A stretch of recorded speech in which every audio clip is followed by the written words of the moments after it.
इश्क़ नबी में वाह वाह दिल तड़पाना है सबके बस की बात नहीं। क्या कहने। इश्क़ नबी में दिल तड़पाना सबके बस की बात नहीं। उनकी मोहब्बत में मर जाना सबके बस की बात नहीं। इश्क़ नबी में दिल तड़पाना सबके बस की बात नहीं। उनकी मोहब्बत में मर जाना सबके बस की बात नहीं। अब आगे शेर सुनिए। जिस पे करो सरकार कहोगा उसके लिए तो आसान है। जिस पे करो सरकार कहोगा उसके लिए तो आसान है। वरना दिल को तैबा बनाना सबके बस की बात। सुभान अल्लाह बहुत अच्छे। दिल को तैबा बनाना सबके बस की बात नहीं। उनकी मोहब्बत में मर जाना सबके बस की बात नहीं। इश्क़ नबी में दिल तड़पाना सबके बस की बात नहीं। अब इसके आगे का शेर सुनो। बू बकर नबी का साथ न छोड़े हर मुश्किल में साथ रहे। बू बकर नबी का साथ न छोड़े हर मुश्किल में साथ रहे। गारे सौर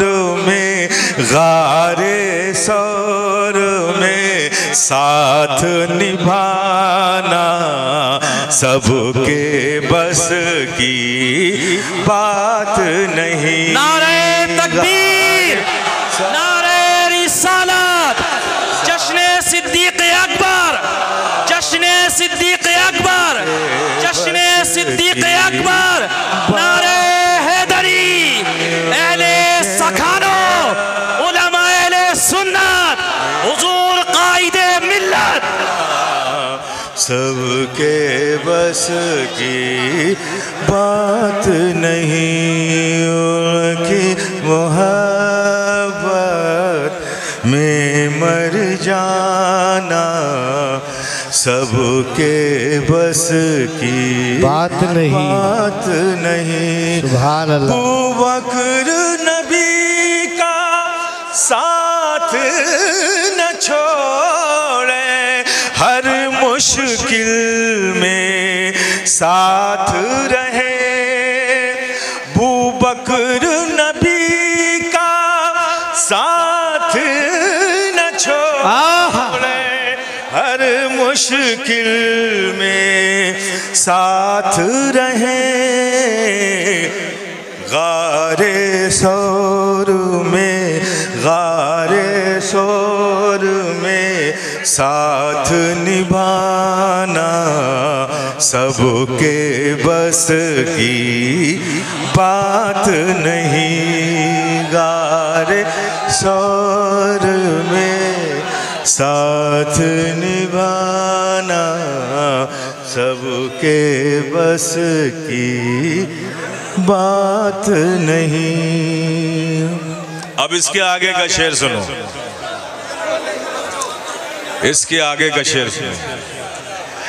खैबर का वज़नी दरवाजा जिसको उठाए 40 लोग। खैबर का वज़नी दरवाजा जिसको उठाए 40 लोग। मौला अली का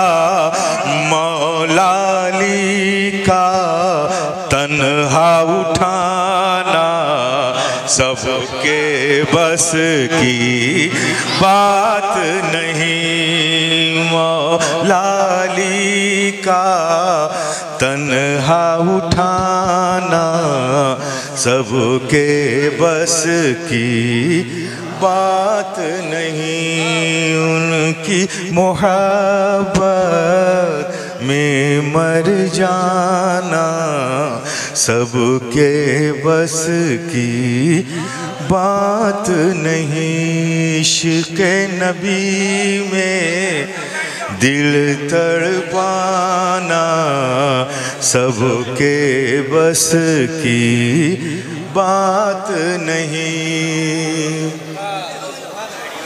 अब इसके आगे का शेर। दीन बचाए घर को लुटाए, दीन बचाए घर को लुटाए है किरदार इमाम हुसैन। दीन बचाए घर को लुटाए है किरदार इमाम हुसैन। दीन की खातिर, दीन की खातिर सर को कटाना सबके बस की बात नहीं। दीन की खातिर सर को कटाना सबके बस की बात नहीं। अब ये आखिरी शेर भी सुन लीजिए। मैं जिस बारगाह का जारोब कश हूँ, जिसे दुनिया गौसुल आलम महबूब यज़दानी सुल्तान सैयद अशरफ जहांगीर समनानी कहती है, उनकी निस्बत से ये शेर सुनिए। ऐसी मिसालें मिलती कहाँ है जैसी है मेरे अशरफ की। ऐसी मिसालें मिलती कहाँ है जैसी है मेरे अशरफ की।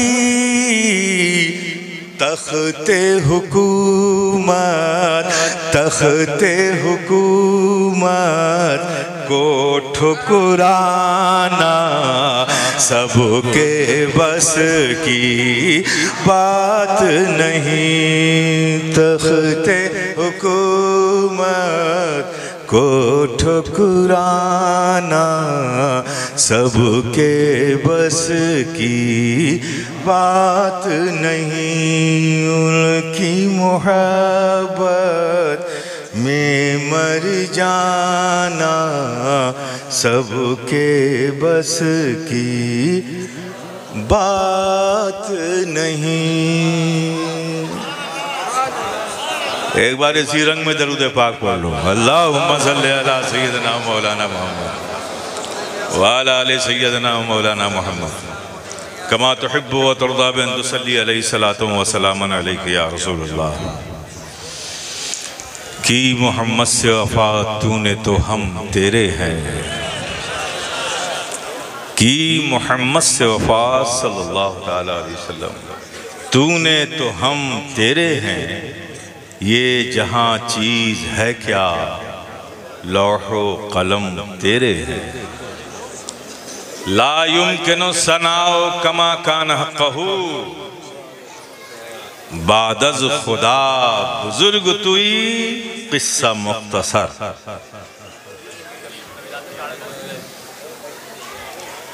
ला युमकिनु सना हज़रत शेख सादी फरमाते हैं कि आका मुमकिन ही नहीं, ये नहीं फरमाया कि मुश्किल नहीं, मुश्किल नहीं, मुमकिन ही नहीं। मुश्किल और मुमकिन में फर्क है। मुमकिन जिसका होना मुहाल, और मुश्किल वो है कि जद्दोजहद से आसान हो जाता है। तो कहते हैं मुमकिन ही नहीं है, लाख कोशिश कर लो। फरमाते हैं कि मुमकिन ही नहीं आका कोई आपकी तारीफ आपके हक के मुताबिक कर सके, ये मुमकिन ही नहीं।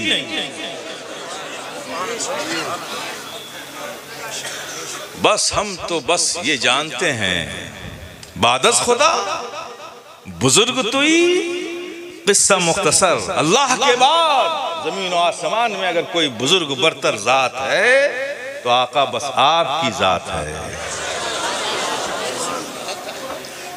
हजार फितनों से बचा लेगा ये शेख सादी का ये शेर आपको। और शेख सादी ने अकीदत में नहीं कहा है, ये शेर हकीकत में कहा है। मुमकिन नहीं, ये दावा उनका यूं ही नहीं है। दावा है ना कि मुमकिन नहीं, दावा आज तक तो कोई इसे मुमकिन बना ही नहीं सका। क्यों मुमकिन नहीं? क्यों मुमकिन नहीं? आका की तारीफ आपके हक के मुताबिक क्यों मुमकिन नहीं? समझो इस चीज को।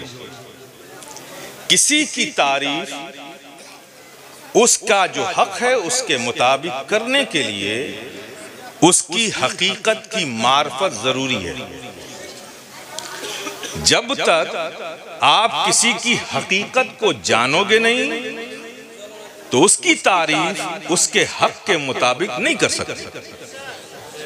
मुझे नहीं पता कि आप डॉक्टर हैं, कि आप किसान हैं, कि आप प्रोफेसर हैं, कि आप लेक्चरर हैं, आप मुफस्सिर हैं, कि आप मुहद्दिस हैं, कि आप शायर हैं, कि आप खतीब हैं, कि आप शेख हैं, क्या हैं मुझे नहीं पता। तो ठीक है, कॉमन तारीफ होती है वो हम कर देंगे। You are looking very smart, आप बहुत अच्छे हैं, योर बिहेवियर इज गुड, आपका अखलाक बहुत अच्छा है, आप बहुत अच्छे इंसान हैं। ये जो एक कॉमन वर्ड्स हैं हम उसके मुताबिक करेंगे। मुफ्ती साहब किबला यहाँ बैठे हुए हैं, अब इनके बारे में मुझे कुछ पता है तो जाहिर है कि मैं ये नहीं कहूँगा मुफ्ती साहब बहुत अच्छे दिखने में लगते हैं। मुफ्ती साहब मैं तो कहूँगा कि बहुत ही बावकार आलिम हैं, शरीयत के पाबंद हैं, फ़िक़ही जुज़ियात पे इनकी नज़र है, नेक तबीयत हैं। अब इनकी जो हकीकत है, जो इनके वस्फ हैं, कमालात हैं, उसके मुताबिक बात करूँगा ना। लेकिन अगर मैं ना जानूँ फिर वही सब कहूँगा, बहुत अच्छे लग रहे हैं माशाअल्लाह, बहुत अच्छे इंसान हैं। ये कॉमन वर्ड्स। तो किसी की तारीफ करने के लिए उसकी हकीकत की मार्फत जरूरी। तो अब नबी की तारीफ नबी के हक के मुताबिक करने के लिए जरूरी है कि नबी की हकीकत की मार्फत हो। किसने किया है नबी की हकीकत की मार्फत? कौन कर पाएगा नबी की हकीकत की मार्फत? किसने जाना है नबी की हकीकत को? कौन जानेगा नबी की हकीकत को? जब किसी ने जाना नहीं, कोई जान सकता नहीं, तो नबी की तारीफ नबी के हक के मुताबिक मुमकिन कैसे होगी? ख्याल हुआ था, ख्याल हुआ था कि कोई जाने न जाने एक जरूर जानता होगा,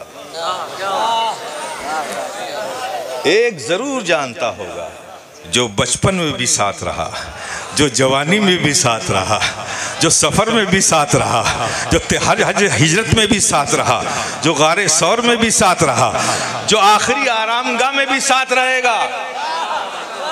ख्याल था कि कोई जाने न जाने वो जरूर जानते होंगे जिन्हें दुनिया अफजलुल बशर बादल अंबिया बित्तहकीक अमीरुल मोमिनीन सय्यदना अबू बकर सिद्दीक कहती है, वो जरूर जानते होंगे, क्योंकि इनसे ज्यादा नबी के साथ रहा कौन? बचपन में रहे दोस्त बनकर, सफर में रहे सहाबी बनकर, और आखिरी आरामगाह में साथी बनकर। तो ख्याल था कि रूए जमीन पर कोई जाने न जाने ये जरूर जानते होंगे, वो सिद्दीक अकबर, अल्लाह अकबर, वो सिद्दीक अकबर। हज़रत उमर फारूक फरमाते हैं कि मैं पूरी जिंदगी इस बात की कोशिश करता रहा कि नबी कुछ फरमाएं और उस पर अबू बकर से पहले मैं अमल करूं, लेकिन खुदा की कसम हज़रत सैयदना सिद्दीक अकबर ने कभी हमें इसका मौका ही नहीं दिया। फरमाते हैं एक बार नबी ने इशा के बाद महफिल होती थी, नबी ने फरमाया, मस्जिद के हवाले से, मस्जिद की फजीलत के हवाले से नबी बयान फरमा रहे थे, और नबी ने यूं फरमाया कि जो मस्जिद में, अब आजकल तो उसके लिए स्पेशल आदमी रखा जाता है झाड़ू लगाने के लिए, अजान देने के लिए, क्योंकि वो बहुत आपके हिसाब से तो बहुत छोटा काम है ना। सुनो मेरे प्यारे नबी ने क्या फरमाया। नबी ने फरमाया सल्लल्लाहु अलैहि वसल्लम कि सुनो, जो मस्जिद में झाड़ू लगाएगा और झाड़ू लगाने के बाद जो जर्रात जमा होंगे खाक के, तो हर जर्रे के बदले अल्लाह पाक उसके आमाल में नेकियां लिख देगा। हर जर्रे के बदले उसके आमाल में नेकियां लिख देगा। ये बात नबी ने फरमाई रात में इशा के बाद, महफिल ख़त्म, सब अपने अपने घर। हज़रत उमर फरमाते हैं कि मैंने पूरा इरादा कर लिया कि आज इस अमल पर, इस अमल में मैं अबू बकर सिद्दीक से सबकत ले जाऊंगा। तहज्जुद के वक्त फिर आया करते थे लोग मस्जिद में, तो हज़रत सैयदना उमर फारूक गए और कुछ ही देर के बाद फौरन आ गए लौट के कि आज मैं ये काम पहले मैं करूंगा अबू बकर से। कमरे के मस्जिद का चिराग मामूल कर दिया गया था, मस्जिद में अंधेरा था, जाहिर है अब चिराग जलने का कोई काम नहीं था। हज़रत उमर फारूक ये सोच कर कि मैंने पहल कर दी है आज। दरवाजा खोला, अंदर गए, अंधेरा था, टकराए। आप कौन? उधर से आवाज आई, आप कौन? दोनों ने आप कौन से पहचान लिया।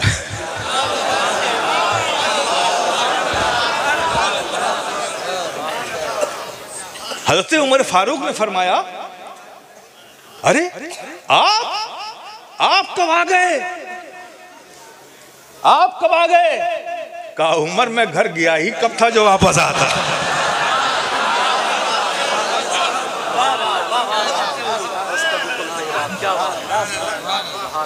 मैं घर गया ही कब था जो वापस आता। अल्लाह अकबर, यो सिद्दीक अकबर। नबी जब अपने हुजरे पाक में जाते थे इशा के बाद सारे असहाब से अपने मिलकर, तो हज़रत सैयदना सिद्दीक अकबर की वो ज़ात है कि आप नबी के साथ साथ जाते थे। अब जो नबी अपने आरामगाह पहुंचते थे, अपने घर पहुंचते थे, नबी अंदर दाखिल होते थे, तो सैयदना सिद्दीक अकबर घर नहीं जाते थे, नबी की चौखट पर अपना सर रखकर वहीं सो जाते थे। कभी अपने रुखसार को, दाहिने रुखसार को चौखट पर रखते थे, कभी बाएं रुखसार को चौखट पर रखते थे। इस तरह से रात गुजारते थे। और जैसे ही दरवाजे पे फिर आहट होती थी, सैयदना सिद्दीक अकबर खड़े हो जाते थे और फिर नबी के साथ साथ मस्जिद नबी तशरीफ लाते थे। ऐ सैयदना सिद्दीक अकबर, सब घर जाते थे, आप नबी के दर पर ही लेट जाते थे। आखिर इसमें क्या मकसद था? कहा, सुनो नादान, तुम क्या जानो, तुम क्या समझो मेरी कैफियत को, तुम क्या जानो मेरी हालत को। नबी घर के अंदर होते हैं तो मैं किस तरह से रात गुजारता हूं। नबी का रूए ज़ेबा एक लम्हे के लिए मेरी नजरों से हटता है तो मैं कितना बेचैन हो जाता हूं। सुनो मेरे इश्क की बात सुनो, मैं नहीं चाहता, मेरे इश्क को ये गवारा नहीं कि नबी घर के अंदर जाएं तो नबी को आखिरी देखने वाला कोई और हो, और नबी घर से बाहर आए तो पहले देखने वाला कोई और हो।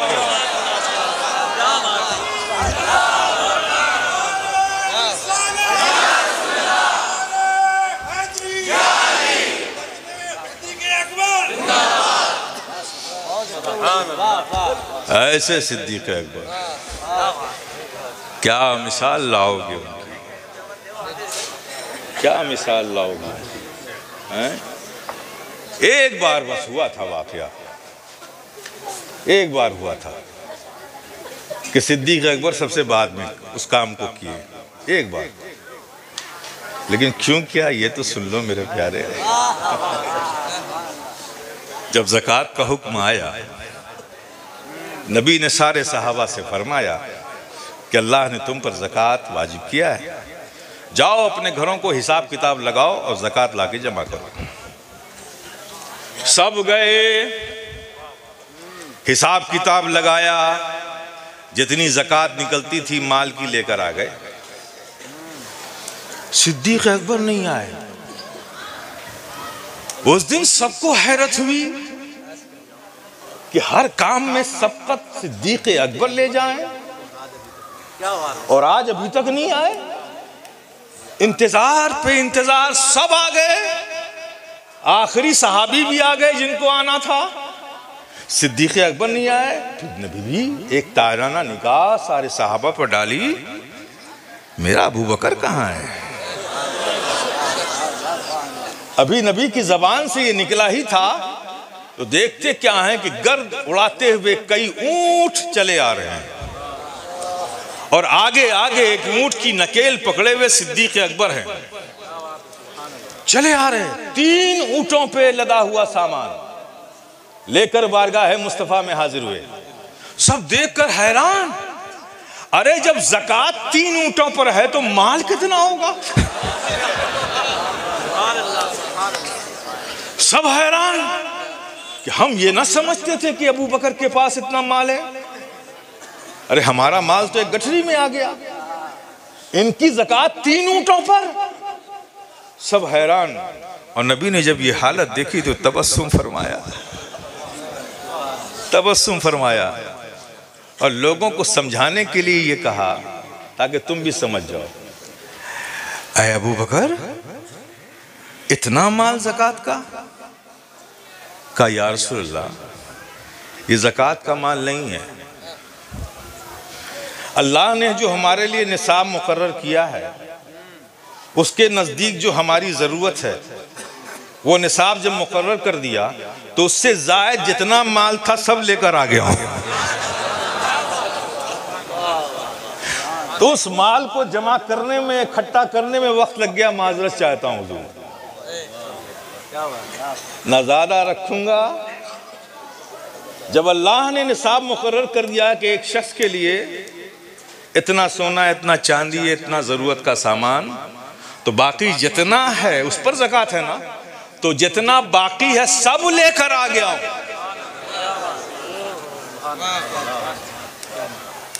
क्या कोई जान सकेगा सैयदना सिद्दीक अकबर को? तो ख्याल आया था कि कोई इस रूए ज़मीन पर जाने या ना जाने, सिद्दीक अकबर तो जानते ही होंगे। लेकिन जब ऐसे सैयदना सिद्दीक अकबर से नबी को यह कहते सुना, या अबा बकरिन लम यारफनी हकीकतन गैर रब्बी, ए अबू बकर तुम मेरे साथ रहे ज्यादा जरूर हो, बचपन में साथ रहे, जवानी में साथ रहे, हिजरत में साथ रहे, तुम मेरे साथ आखिरी आरामगाह में भी साथ रहोगे, लेकिन ए अबू बकर ये साथ ज्यादा रहने से ये ना समझ लेना कि तुमने मेरी हकीकत भी समझ ली है। या अबा बकर लम यारफनी हकीकतन गैर रब्बी, ए अबू बकर मेरी हकीकत को मेरे रब के सिवा किसी ने नहीं जाना, किसी ने नहीं जाना। अबू बकर ने नहीं जाना, ये आज के शर जान रहे हैं। आप जरा देखो, तफजीलियत का मसला उठाते हैं। ये सब शर है, इस फितने से बचाओ अपने आप को। समझ गए ना? वो सिद्दीक अकबर, उनसे नबी फरमा रहे हैं कि मेरे रब के सिवा मेरी हकीकत को किसी ने नहीं जाना। क्या समझे आप? रब के सिवा, इसकी लिस्ट बनाओ। रब के सिवा आदम रब के सिवा, नूह रब के सिवा, शीश रब के सिवा, साले रब के सिवा, यूसुफ रब के सिवा, ज़करिया रब के सिवा, दाऊद रब के सिवा, यूसुफ रब के सिवा, इब्राहिम रब के सिवा, इस्माइल रब के सिवा, साले रब के सिवा। ये सब इनमें से कोई रब तो नहीं है ना? सब रब के सिवा है ना? आओ आका की बारगाह में चलते हैं। आका आपने फरमाया कि रब के सिवा किसी ने नहीं जाना, तो आप भी तो रब नहीं हैं। आप भी तो रब नहीं हैं। तो यही तो कहना चाहता हूं कि मैं क्या हूं वो मैं भी नहीं जानता, वो तो सिर्फ रब जानता है।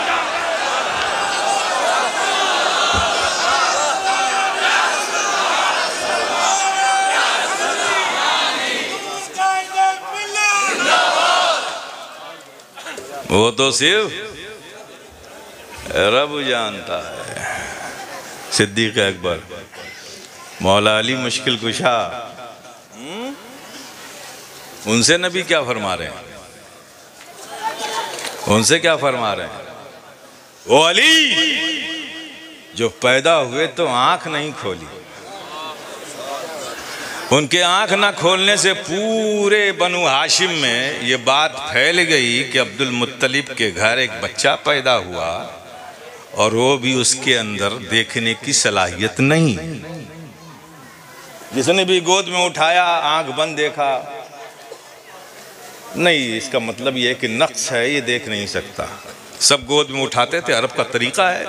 जब बच्चा पैदा होता था तो गोद में उठाया, दुआएं दी, और लेकिन एक मायूसी की लकीरें सबके चेहरे पर उभरती थी कि बच्चा भी पैदा हुआ तो आंखों से देख नहीं सकता। सारे लोग आए, सबने गोदों में उठाया, अली की आंख बंद। अली ने आंख नहीं खोली। नबी आए सबसे बाद में, और जैसे ही नबी की गोद में अली आए, पट से आंखें खोल दी।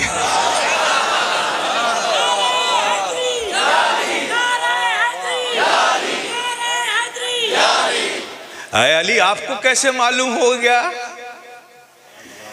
कि जिसकी दीद के लिए आप आंखें नहीं खोल रहे थे अब उसी की गोद है आए? अली ने आंखें खोली, फिर शोर मचा कि वो तो देखता है और देख रहा है। अली आंखें क्यों बंद कर ली? लोग तो काबे को देखने जाते हैं, काबा तो आपके सामने था, आंख खोलकर काबे की ज़ियारत कर लेते। अली ने बता दिया कि काबे को तो देखेंगे ही, पहले जाने काबा को देख ले, पहले जाने काबा को तो देख लो। उस अली से काबे में 360 बुत रखे थे। फतेह मक्का के बाद नबी अंदर तशरीफ लाए, सारे सहाबा काबे के नीचे इर्द गिर्द खड़े हैं और काबे के अंदर नबी गए और अली गए। कौन गया? नबी गए और अली गए। नबी अपना आसा बढ़ा रहे हैं, एक एक की गर्दन में डाल रहे हैं, बुत को गिरा रहे हैं, अली उठाकर बाहर फेंक रहे हैं। और फिर सारे सहाबा एक एक बुत के बाहर आने का शिद्दत से इंतजार कर रहे थे। जैसे ही आता था क्या हशर किया होगा वो तो सब आप सोच सकते हैं। आप सोच रहे? एक बुत जो सबसे बड़ा महान इनकी नजर में और जालिम असल में, वो बहुत ऊंचाई पर था, उसको बहुत ऊंचा बनाया था। नबी ने आसा बढ़ाया, उसकी गर्दन नहीं आ रही थी नबी के सामने। अच्छा, अली को तलब किया, अली इधर आओ, ये मेरा आसा लो और मेरे शाने पर खड़े हो जाओ। इस बड़े बुत को तुम गिराओ, तुम गिराओ। नबी के शाने पर अली, होना तो ये चाहिए था कि अली के शाने पर नबी को। क्या बात है, बहुत अच्छा। नबी नबी है, उम्मती उम्मती है, तो कायदा तो यही कहता है कि नबी को अली के शाने पर होना चाहिए। लेकिन हुक्म नबी है कि अली तुम मेरे शाने पर आओ। क्यों? इसलिए कि अली, अगर मैं तुम्हारे शाने पर आऊंगा तो नबूवत का बोझ तुम नहीं उठा सकते।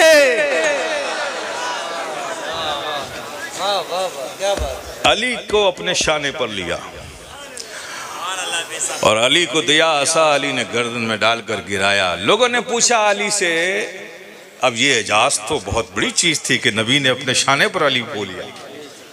पूछा, है अली, हे अली, जब आपको नबी ने अपने शानों पर लिया था तो आपको कैसा महसूस हुआ? तो अली ने फरमाया, रब्बे काबा की कसम, जब नबी ने अपने शाने पर उठाया और मैंने आसमान की तरफ देखा तो मैंने अर्श मौला और आसमान वगैरह, अर्श मौला और अपने दरमियान कोई हिजाब नहीं देखा। मैं जमीन पर काबे में खड़ा होकर अर्श मौला देख रहा था।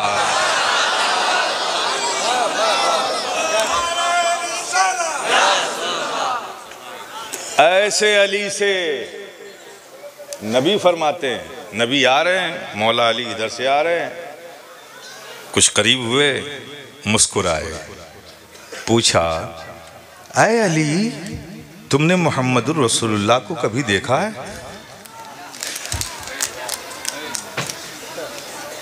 ऐसे अली से नबी पूछे, तुमने कभी देखा है? यानी जो देखा है वो हकीकत नहीं, जो हकीकत है वो तो रब को पता है ना। तो जिसकी हकीकत की मार्फत ही ना हो, सिर्फ रब जानता हो, तो बशर उसके हक के मुताबिक उसकी तारीफ कैसे करेगा? नहीं कर सकता ना। तो मेरे प्यारे, बस शेख सादी के इस शेर के इर्द गिर्द अपने ईमान को मजबूती के साथ रखो। ला युमकिनु सनाओ कमा काना हक़्क़हू बादस खुदा बुजुर्ग तुई।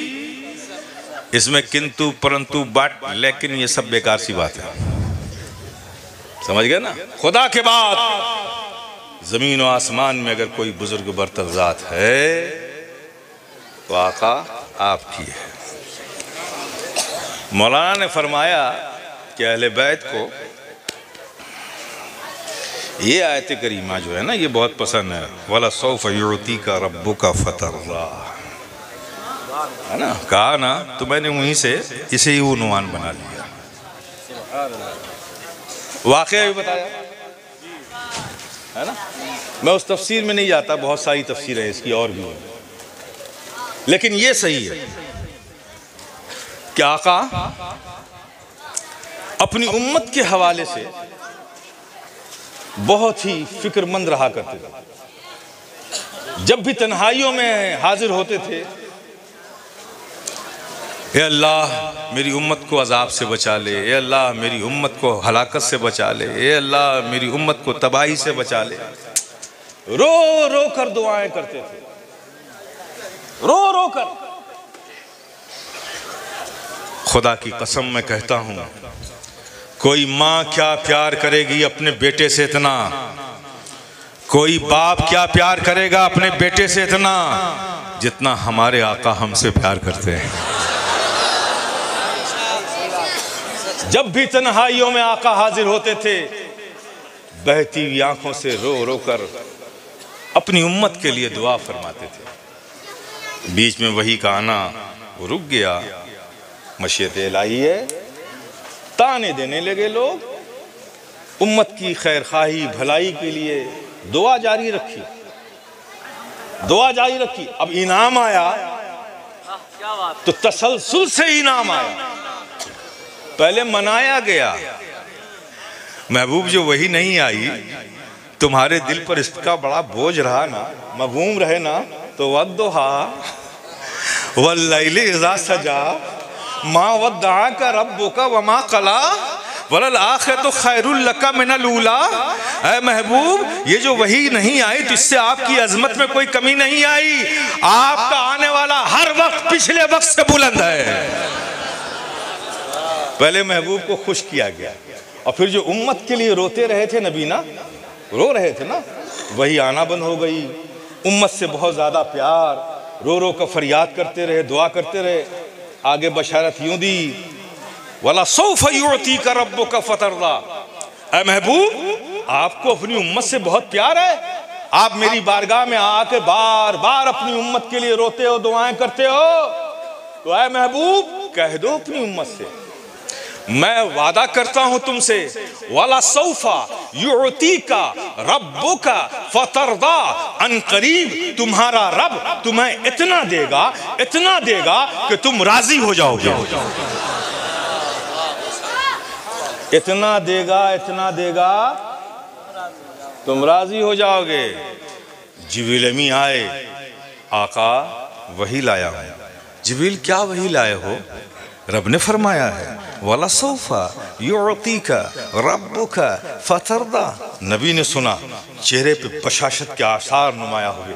सहाबा की तरफ नबी मुखातिब हुए, ऐ मेरे सहाबा, वही दी है अल्लाह ने, भेजी है, जिब्रील लेकर आए हैं। आका क्या वही आई है? वला सौफा युअतीका रब्बुका फतरदा, अनकरीब तुम्हारा रब तुम्हें इतना देगा, इतना देगा, इतना देगा कि तुम राजी हो जाओगे। फिर आका ने फरमाया, सहाबा ने सुना, खुश हो गए। अब आका ने फरमाया, चेहरे का रंग बदला, जज्बाती आसार चेहरे पे नमूदार हुए, मोहब्बत उम्मत की चेहरों पर जाहिर हुई, शफकत जाहिर हुई। और आका ने अपने सहाबा से मुखातिब होकर कहा, खुदा की कसम, जिसके कब्जे कुदरत में मोहम्मद की जान है, मैं उस वक्त तक राजी नहीं हूंगा जब तक कि अपनी सारी उम्मत को बख्शवा नहीं लूंगा।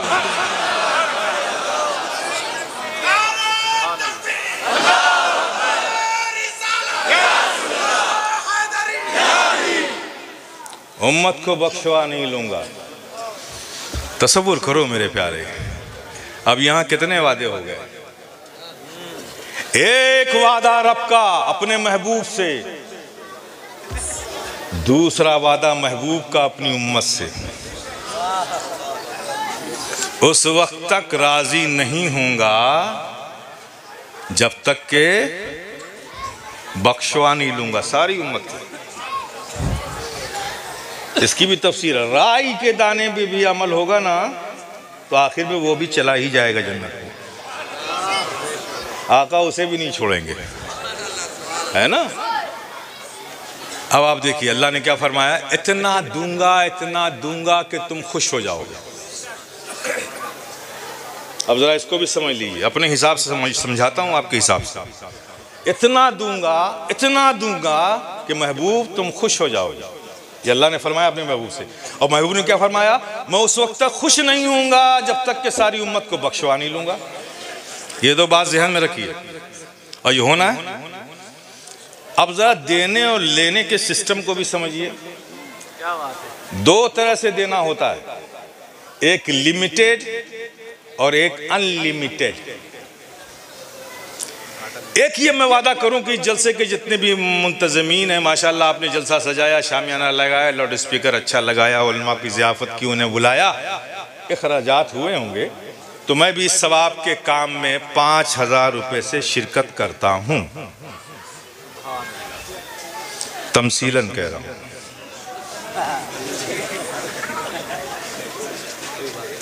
वैसे कोई बात नहीं, ले भी सकते हैं आप,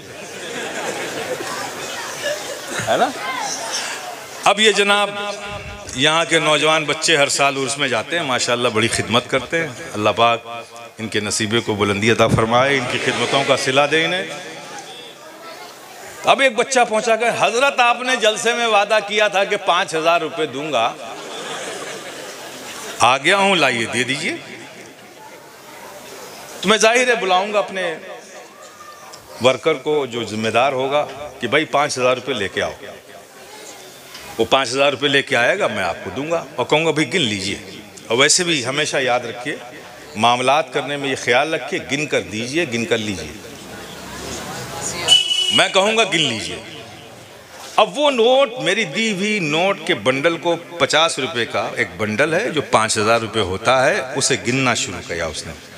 तो जाहिर है कि वो गिन रहा होगा, मैं उसके गिनने को देख रहा हूँगा, यही तो होगा ना। उसने मुकम्मल कर दिया, गिनना हो गया पूरा, हाँ हो गया, बात खत्म। एक ऐलान ये कि आना उर्स में मैं इतना दूंगा, इतना दूंगा, इतना दूंगा कि तुम खुश हो जाओगे। तुमने जलसा करके मुझे खुश किया, तुम वहां आना, मैं तुम्हें खुश कर दूंगा, है ना। अब यहां से बच्चे पहुंचे कि हजरत आ गया हूं, खुश कीजिए। अब मैं उससे क्या कहूंगा अपने आदमी से कि 5000 रुपये लाओ? अरे पता नहीं कितने में खुश होगा।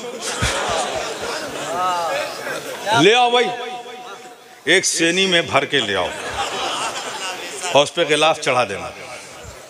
लेके आ गया, एक बंडल दिया, खुश हुए नहीं, लो खुश हुए नहीं, लो खुश हुए नहीं, लो खुश हुए नहीं, लो खुश हुए नहीं।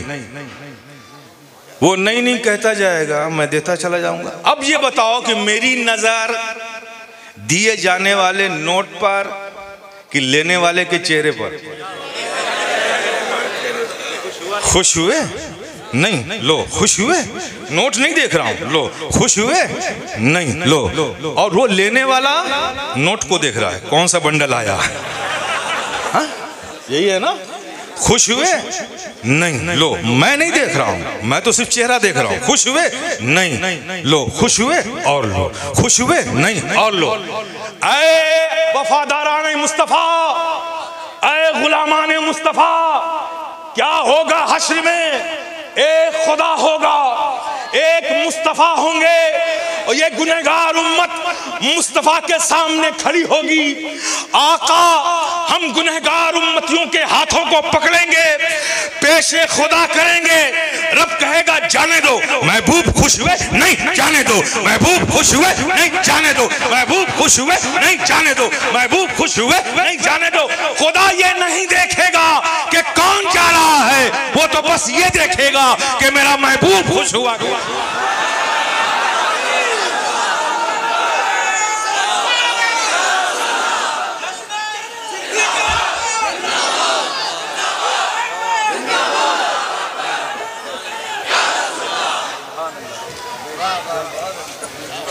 अब इंसाफ से बोलो मेरे प्यारे, कौन करेगा इतना प्यार जितना हमारे आका हमसे करते हैं? तो जरा इंसाफ से ही बोल दो, जो आका हमसे इतना प्यार करते हैं, उन आका का हमारी जानों पर हक है कि नहीं? बोलो ना, हक है कि नहीं? तब ये भी पलट कर बता दो, हक अदा किया क्या? हक मानते हो और हक अदा नहीं कर रहे। कब करोगे मेरे प्यारे हक अदा? 30 साल की जिंदगी गुजार दी, 40 साल की जिंदगी गुजार दी, 60, 70, 80 की जिंदगी गुजार दी, कब करोगे आका का हक अदा? याद रखो, ये मजालिस का सजा लेना, महफिलों का इनेकाद, ये लंगर, ये सबील, ये सब मोहब्बत का हक नहीं, इजहार मोहब्बत है, सवाब इस पर मिलता है। ये सब इजहार मोहब्बत का जरिया है। ये मोहब्बत के हक को अदा नहीं करता। मोहब्बत तो ये चाहती है कि सिर्फ उस जात को ना माना जाए, जात के साथ साथ उसकी हर बात को माना जाए। और तुम्हारी बात, तुम्हारी मोहब्बत अधूरी इसलिए कहता हूं मैं कि तुम जात को तो मान रहे हो, लेकिन जिस जात को मान रहे हो उस जात की बात को नहीं मान रहे हो। अगर बात को मान रहे होते तो वो आका जो फरमाएं कि नमाज मेरे आंखों की ठंडक है, तुम्हारी पेशानियां सजदों से महरूम ना होती अगर जात के साथ साथ बात को भी मानते। मेरे प्यारे, मोहब्बत में अपने कमाल पैदा करो, मोहब्बत में अपने कशिश पैदा करो, मोहब्बत में अपने पुख्तगी लाओ। और पुख्तगी तभी आ सकती है कि जिस नबी की जात को तुम अपनी जान से ज्यादा मानते हो, उसी नबी की बात को भी अपनी जान से ज्यादा मानो, तब मोहब्बत की तकमील होगी। इससे पहले होने वाली नहीं है मेरे प्यारे। फराइज वाजिबात जो हम पर लाजिम और वाजिब करार दिए गए हैं, उसकी पाबंदी करो मेरे प्यारे। और अखलाकियात के बाब में अपने कल्ब में अपने दूसरे सुन्नी मुसलमानों के लिए हमदर्दी, मरवत, मोहब्बत पैदा करो, पैदा करो मेरे प्यारे। ये सखानू और सखानू के तरफ से जो लोग आए हैं, मेरी बात सुनो, गौर से सुनो। लोग कहते हैं, कह जाते हैं और ऐसा कहते हैं, किसी से झगड़ा हो गया, जब तक बदला नहीं लूंगा सुकून नहीं पाऊंगा, कहते हैं ना।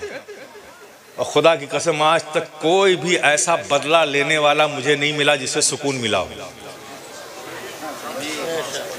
बदला लेने के बाद और बेचैनी में जिंदगी गुजारी उसने। नॉट ए सिंगल बदला लेने वाले को ले लिया उसने बदला, लेकिन हमने कभी उसको सुकून में नहीं देखा। जबकि दावा था कि बदला ले लूंगा तो सुकून मिल जाएगा, लेकिन हकीकत यह है कि बदला लेने से सुकून नहीं मिलता। मेरे प्यारे, तुम बदला लेकर सुकून हासिल करना चाहते हो? ये फकीर शफी गदाए जिलानी तुमसे कहता है, सुकून चाहिए तो किसी को माफ करके देखो,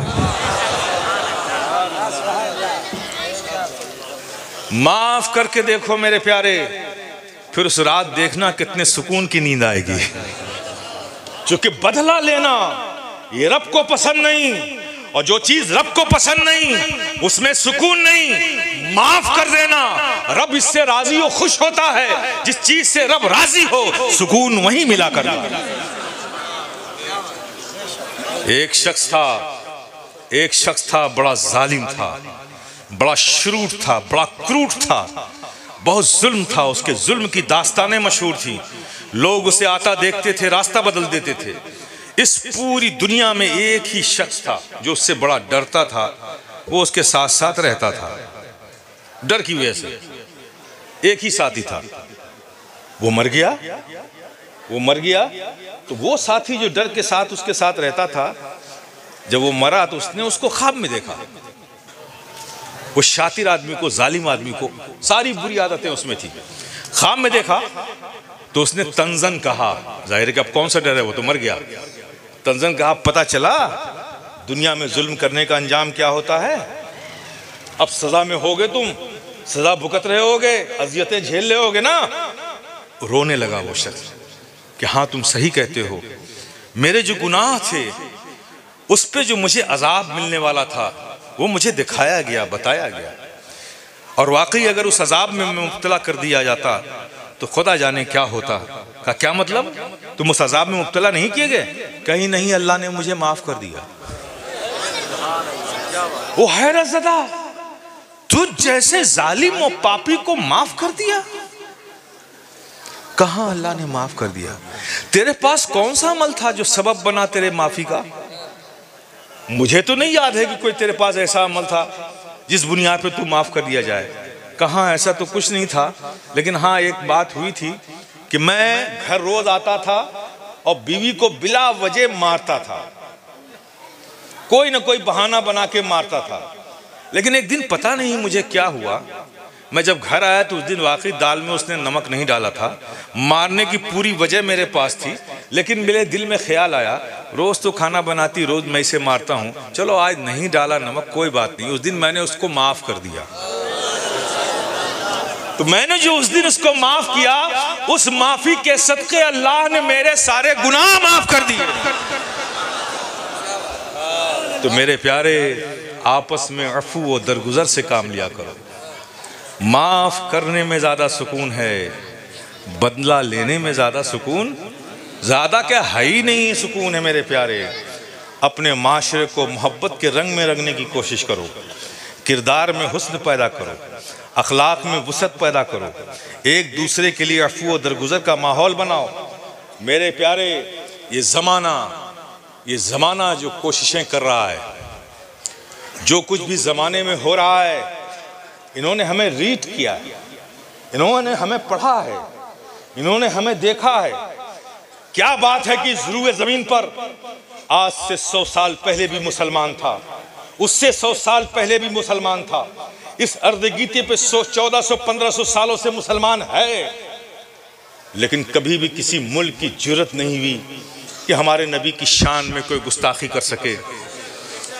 जानते थे कि इनके नबी की शान में अगर गुस्ताखी हुई तो अरब से लेके अजम तक, अजम से लेके यूरोप तक, मशरिक से लेके मगरिब तक, हिंदुस्तान के दुनिया के जिस भी गोशे में मुसलमान होगा, अपनी नबी की अजमतों के लिए एक साथ उठ खड़ा होगा। इस सारी दुनिया जानती थी, लेकिन इन्होंने हमें रीड किया, इन्होंने हमें तायुश पसंद बनाया, हमें दुनिया में गर्क किया, दीन से दूर किया, दीन को बड़ी खूबसूरती के साथ हमारे ज़िंदगी से निकाला। जब देख लिया कि ये मुसलमान अब सिर्फ रस्मी और इसमी किस्म का मुसलमान है, हकीकी किस्म का ना रहा, तो इन्होंने ट्विस्ट करना शुरू किया कि चलो ये करते हैं, देखते हैं मुसलमान कितना जोश है इसके अंदर बाकी, कितना ईमानी हरारत इसके अंदर बाकी है। फिर कुछ और आगे बढ़ के किया, फिर देखा उसका रिएक्शन कि मुसलमान में और कितना रूहानियत अभी बची है, फिर और किया। इस तरह से आपकी रूहानियत दुनिया के तमाम नाजायज़ मामूलात में गर्क होने लगी और उनकी सोरिशें बढ़ने लगी। उन्होंने हमारे आका की तस्वीरें बनानी शुरू कर दी, इंटरनेशनल प्लेटफॉर्म पे उसे उछाला गया, हमारी मस्जिदों पर हमले होने लगे, हमारी आबादियों पर हमले होने लगे, हमारी खानकाहों पर हमले होने लगे, इसलिए कि वो जानते हैं कि आज के मुसलमान में वो दीन नहीं रहा, बस इस्लाम इतना ही है कि बाप अबुल कलाम, बेटा अब्दुल सलाम, बस यही है इस्लाम। वो ना आगे जानता है कुछ, ना पीछे जानता है कुछ। ये इनकी जुर्रतें बढ़ी हैं सिर्फ इसलिए कि हमने अपने अंदर दीन को कमज़ोर किया है। जज्बाती तौर पे हम मुसलमान हैं, ये अल्लाह का शुक्र है, ये बुजुर्गों का फैजान है, लेकिन हकीकी तौर पे नहीं है मेरे प्यारे। चूँकि हकीकत का रंग वो रंग होता है कि जब चढ़ जाता है तो फिर उतरता नहीं है। अगर हकीकी तौर पर हम मुसलमान हो जाएं मेरे प्यारे, तो आज तो हिंदुस्तान में 22 करोड़ मुसलमान हैं, पूरी दुनिया में 1.7 बिलियन मुसलमान हैं। आप तसव्वुर कीजिए, 313 मैदान बद्र में खड़े होकर हज़ारों कुफ्फार को चैलेंज दे रहे हैं। दुनिया ये समझती थी कि आज इस्लाम और मुसलमान इसी बद्र के मैदान में ख़त्म हो जाएगा। दुनिया के सारे मुस्तशरकीन इस जंग को बड़ी गहरी नज़रों से देख रहे थे कि आज एक तरफ हज़ारों कुफ्फार हैं, इनके पास तेग भी है, तलवारें भी हैं, ज़रें भी हैं, घोड़े भी हैं, ऊंट भी है, खाना पीना भी है, हर ऐशो तरफ की चीजें इनके पास मौजूद है, ये शिकम सैर हैं। दूसरी तरफ 313 लोग खड़े हैं जो रोजे से हैं, भूख से हैं, प्यास से हैं। ये तो अभी चुटकियों में खत्म हो जाएंगे, जंग का नक्शा तो 2 मिनट में बदल जाएगा। इसी के साथ साथ मुसलमान भी खत्म हो जाएगा, इस्लाम भी खत्म हो जाएगा। इस्लाम के खात्मे की खबर सुनने के लिए पूरे मुस्तशरिकों के ममालिक कान लगाए हुए थे कि कब ये खबर आएगी कि आज इस्लाम खत्म हो गया, मुसलमान खत्म हो गए। लेकिन मेरे प्यारे, मौरिख के हाथ कांप गए, उसको लिखना ही पड़ा कि 313 को हजारों कुफारों पर फतह याबी मिली और इस्लाम और मुसलमान फतह याब हुआ। तादाद की बुनियाद पे तुमने कौन सा मार्का जीता है? और कोई मार्का तादाद की बुनियाद पे तुम जीत नहीं सकते। तुमने जीता है, तुम जीतोगे तो अपनी ईमानी ताकत की बुनियाद पर, अपनी अखलाकी ताकत की बुनियाद पर, अपने किरदार के हुस्न की बुनियाद पर, अपने अमल की बुनियाद पर, अपनी दीनदारी की बुनियाद पर, अपनी मुरव्वत की बुनियाद पर। मेरे प्यारे, इस्लाम जबरो तशद्दुद से ना उसकी अशात हुई है ना हुई होगी। इस्लाम जब भी फैला है तुम्हें देखकर फैला है। जब जब जहां जहां इस दुनिया इंसानियत को इस्लाम किताबों से निकलकर इंसानों की जिंदगी में नजर आया, लोग मुसलमान होने लगे, मुसलमान होने लगे। एक आए थे अजमेर की धरती पर, एक आए थे अजमेर की धरती पर। न जबान यहाँ की जानते, न कपड़ा यहाँ का, न खाना पीना यहाँ का, न वेशभूषा यहाँ का। जरा देखो, वो सिर्फ ख्वाजा गरीब नवाज नहीं थे, चलते फिरते इस्लाम थे, चलते फिरते इस्लाम थे। वो इस्लाम जो किताबों में था, उसके प्रैक्टिकल तस्वीर का नाम ख्वाजा गरीब नवाज था। उनका उठना देखा, उनका बैठना देखा, उनका अखलाक देखा, उनका किरदार देखा, उनका इत्मीनान बख्श चेहरा देखा, उनकी बेइतनाई देखी, उन्हें देखा। देखकर करीब हुए, सोहबतों में बैठने लगे। पहले साथ साथ नीचे बैठे, सरकार भी बैठे हैं, लोग भी बैठे हैं। फिर जब उनके पास आए, उन्होंने कुछ कहा तो उनके मन को शांति मिली।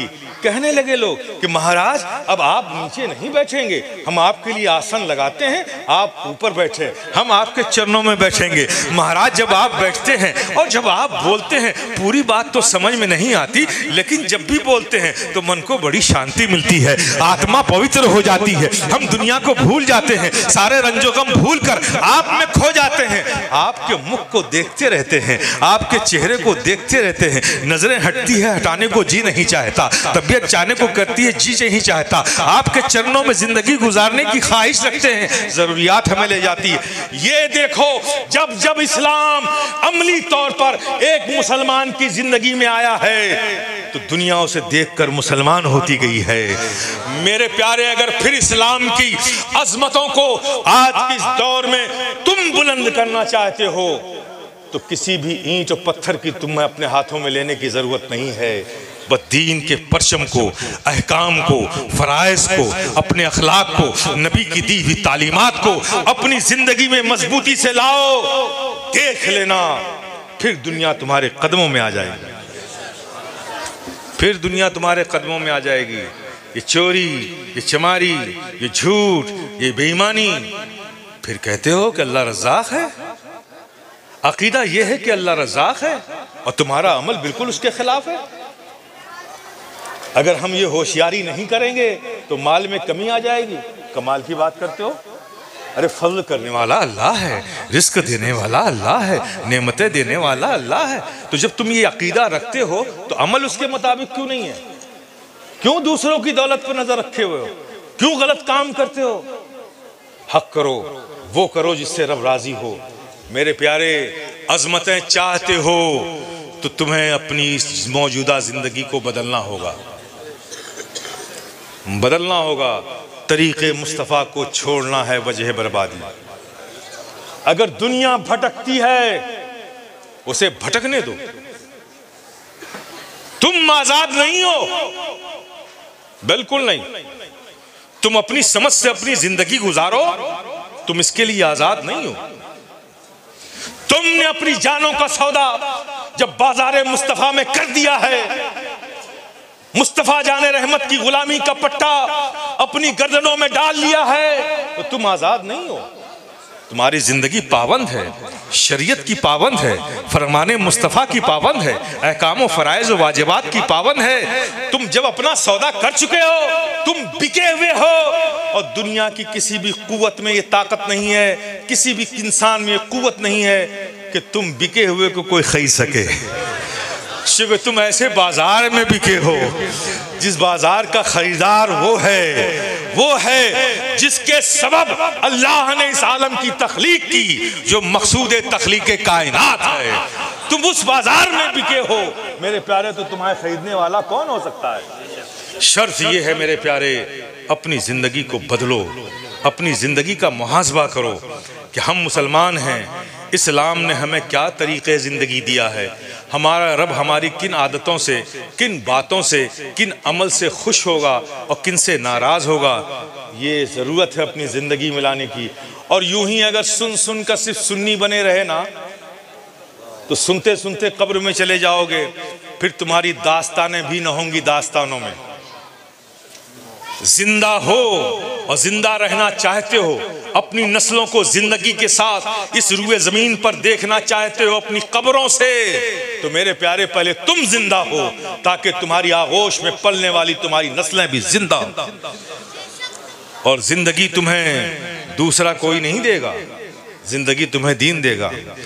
तुम पाबंद हो, तुमसे ये नहीं कहा गया है कि तुम अपनी लाइफ को गुजारने के लिए, अपनी जिंदगी के लिए अमेरिका की लाइफ स्टाइल देखो, ब्रिटिशर्स की लाइफ स्टाइल देखो, चाइनीज की लाइफ स्टाइल देखो, स्विट्जरलैंड की लाइफ स्टाइल देखो, बर्तानिया की लाइफ। नहीं, तुमसे ये नहीं कहा गया है तुम अमेरिकन की लाइफ स्टाइल को देखकर अपनी लाइफ स्टाइल का प्रोग्राम बनाओ। तुमसे खुले लफ्जों में रब ने कहा है, लक़द काना लकुम फी रसूलिल्लाह उस्वतुन हसना। ऐ लोगों सुनो, तुम अपनी जिंदगी की तमाम परेशानियों से निजात का हल मुस्तफा जाने रहमत की जिंदगी में तलाश करो। अपनी सुबह कैसे गुजारो, मुस्तफ़ा जाने रहमत की सुबह देख लो। अपनी दोपहर कैसे गुजारो, मुस्तफ़ा जाने रहमत की दोपहर देख लो। तुम शौहर हो किसी बीवी की, तो मुस्तफ़ा जाने रहमत की ज़िंदगी देख लो। तुम बीवी हो किसी शौहर की, तो मुस्तफ़ा जाने रहमत की ज़िंदगी देख लो। तुम अगर यतीम हो तो मुस्तफ़ा जाने रहमत की ज़िंदगी देख लो। तुम अगर आप मुंसिफ हो, जज हो, तो मिंबर पर बैठकर मस्जिद नबी में फैसला करने वाले की हालत को देख लो। तुम जो कोई भी हो, आओ, रब ने ये चैलेंज दिया है तुम्हें, जो भी हो आ जाओ। मुस्तफा की जिंदगी तुम्हें रहनुमाई करती भी नजर आएगी। तुम काले हो तो तुम्हारे लिए भी मुस्तफ़ा जाने रहमत की ज़िंदगी है। तुम गोरे हो तो तुम्हारे लिए भी मुस्तफ़ा जाने रहमत की ज़िंदगी है। तुम प्रोफेसर हो तो तुम्हारे लिए भी मुस्तफ़ा जाने रहमत की ज़िंदगी है। तुम लेक्चरर हो तो तुम्हारे लिए भी मुस्तफ़ा जाने रहमत की ज़िंदगी है। तुम काजी हो तो तुम्हारे लिए भी मुस्तफ़ा जाने रहमत की ज़रूरत ज़िंदगी है। तुम मुबल्लिग हो तो तुम्हारे लिए भी मुस्तफ़ा जाने रहमत की ज़रूरत है। तुम बेटे हो तो तुम्हारे लिए भी मुस्तफ़ा जाने रहमत की ज़रूरत है। तुम कोई भी हो, जो चाहते हो आ जाओ। मुस्तफ़ा जाने रहमत की उस हसना के ज़ेरे असर तुम्हें हर मसले का हल वहां मिल जाएगा। ये बात मैं नहीं कह रहा, ये रब फरमा रहा है। तो है कौम मुस्लिम, तुम आज़ाद नहीं हो, लौटो अपने असली की तरफ, बदलो अपने आप को। ये मस्जिदें क्यों जा रही हैं, क्यों जा रही हैं, क्यों जा रही हैं? खाली थी तो जा रही हैं। तुमने अपने सजदों से उसे खाली कर दिया, लोगों ने उसे हटा दिया, हटा दिया ना। अगर वहां उन मस्जिदों में सजदे होते, सजदे होते, कोई नहीं हटाता। इसीलिए मैं कहता हूं मेरे प्यारे, अपनी जिंदगियों को सुधारो, अपने जिंदगी में नमाज को आदत बनाओ। क्या आदत बनाओ?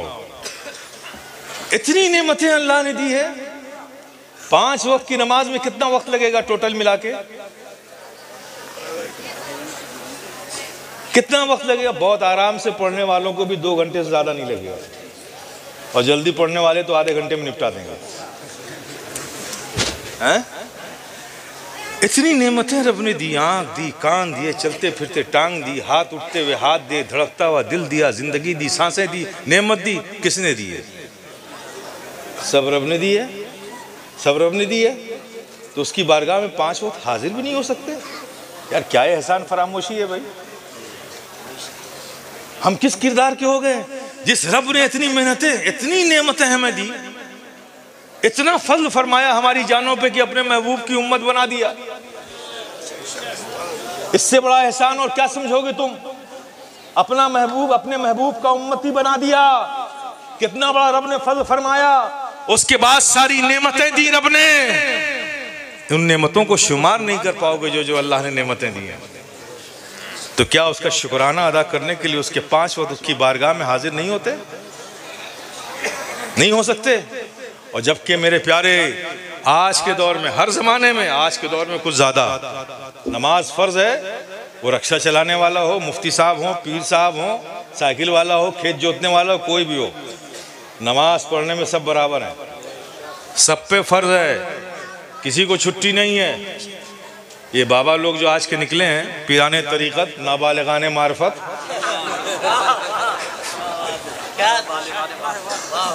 होशियार रहना। कोई भी है, कोई भी है, नमाज सब पे फर्ज है। और फर्जियत से किसी ने इनकार किया तो उस पर तौबा वाजिब है। नौ तौबा करे तो ईमान से किया, नहीं पढ़ता गुनहगार है, इनकार कर दे कुफ्र है। ये बाबा लोग ध्यान रखना मेरी इस बात को ज़रा से, कभी कभी दिमाग की लाइट जलाकर उनको देखा करो। हाँ, तुम लोग बुझा के देखते हो, यही प्रॉब्लम है। नमाज सब पे फर्ज है ना, सब पे फर्ज है। अब जरा देखो नमाज की बरकतें, कभी सोचा तुमने? आका फरमाते हैं सल्लल्लाहु अलैहि वसल्लम कि जब एक मेरा उम्मती रब की बारगाह में नमाज के लिए हाजिर होता है, अभी वो अल्लाह अकबर कहकर नमाज में दाखिल होगा, अभी दाखिल नहीं हुआ, अब वो कहने ही वाला है। अल्लाह पाक फरिश्ते को हुक्म देता है, फरिश्ते जाओ, ये मेरा बंदा मेरी बारगाह में हाजिर हो रहा है। इसके कपड़े पाक थे, जो इसको इस्तिताअत थी कर लिया, इसने अपना जिस्म पाक रखा और वजू करके नमाज के लायक अपने आप को बना लिया। यानी जाहिरी चीजें सब इसने कर ली, लेकिन इसके जो बातिन में गंदगी है उसे ये साफ करने का इख्तियार नहीं रखता, ताकत नहीं कि उसे साफ कर ले। तो ये मेरे फरिश्तों जाओ, ये अल्लाह अकबर कह के नमाज में दाखिल हो, इससे पहले इसके अंदर जितने गुनाह की नजासतें हैं सब निकाल कर इससे अलग कर लो, अलग कर लो। आप अल्लाह अकबर कहें उससे पहले एक फरिश्ता आता है, जितनी भी नजासतें हैं गुनाहों की सब निकाल कर आपसे अलग कर लेता है, अलग कर लेता है। जब वो अलग कर लेता है और नमाज से फिर बंदा फारिग होता है, तो फरिश्ता रब के हुजूर कहता है, मौला तेरे हुक्म से इसके गुनाहों की नजासत को इससे हमने अलग किया था, अब ये नमाज से फारिग हो गया, अब इसके गुनाहों को क्या करूं, क्या करूं? अब तो नमाज पढ़ चुका। तो रब की रहमत उसकी मशीयत मुस्कुरा कर कहती है, अरे फरिश्तों जब अलग कर लिया है तो अलग ही रहने दो। अलग कर लिया है, अलग ही रहने दो। फजर पढ़ लिया, रात में कुछ गड़बड़ सड़बड़ हुई, तौबा कर लिया, फजर पढ़ लिया, गुनाहगार। फिर फजर से जोहर, बीच में कुछ खता हो गई, जोहर पढ़ा, फिर बाहर। जोहर से असर के बीच में कुछ खता हो गई, असर पढ़ा, वो बाहर। असर से मगरिब के बीच में कुछ खता हुई, मगरिब पढ़ लिया, वो बाहर। फिर मगरिब से इशा में कुछ खता हो गई, सोने से पहले पहले इशा पढ़ लिया, वो बाहर। अब जब सोए तो बैलेंस में कोई गुनाह ही नहीं बचा था। अब इस हालत में अगर रब ने तुम्हारी रूह को तलब कर लिया सोने में, तो बताओ कम से कम मुंह दिखाने के लायक तो रहोगे यार। कितनी करामत चीज है ये नमाज यार, तुमने उसको अपने से दूर रखा हुआ है, कमाल की बात है।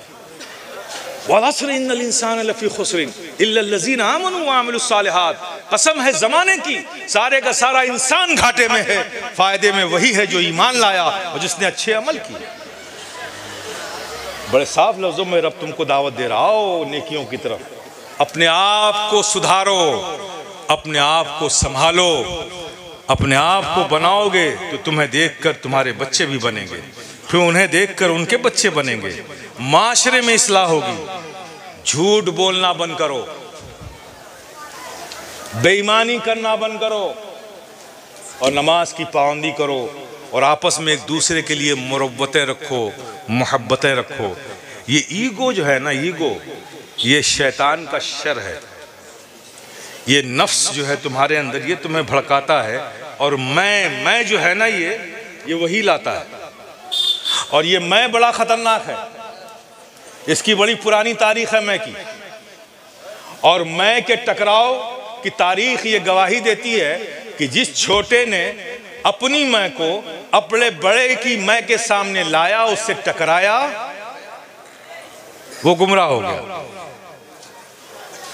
एक लिस्ट है, आदम और इब्लीसियत का टकराव किस बात का टकराव था? इसी मैं का टकराव था। मुसवियत और फिरौनियत का टकराव किस बात का टकराव था? इसी मैं का टकराव था। अबू जहलियत और नबूवियत का टकराव किस बात का टकराव था? इसी मैं का टकराव था। हुसैनियत और यजीदियत का टकराव किस बात का टकराव था? इसी मैं का टकराव था। तो जिस छोटे ने अपने बड़े की मैं से अपनी बड़े मैं को टकराया, कोई इब्लीस बन गया, कोई नमरूद बन गया, कोई फिरौन बन गया, कोई यजीद बन गया, कोई अबू जहल बन गया। और ये मैं जो तुम्हारे अंदर पैदा करता नहीं, तुम्हारा नफ्स, तो अपने नफ्स को अपने काबू में रखो, इनकिसारी और तवाज़ो मिजाज में पैदा करो, दीनदारी की तबीयत बनाओ, दीनदारी की आदत बनाओ। ज़रूरत है, अब नहीं संभलोगे तो वक्त तुम्हें संभलने भी नहीं देगा, आने वाला वक्त तुम्हें संभलने ही नहीं देगा। लेकिन जिस दिन तुम्हारी मस्जिदें आबाद होने लगी,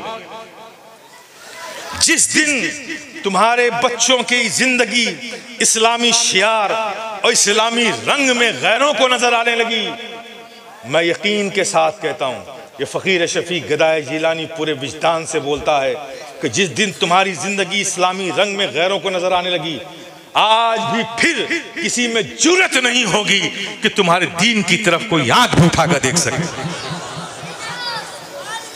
अपने आप को किरदार और अखलाक और फ़राइज़ वाजिबात पर अमल करने वाला बनाओ।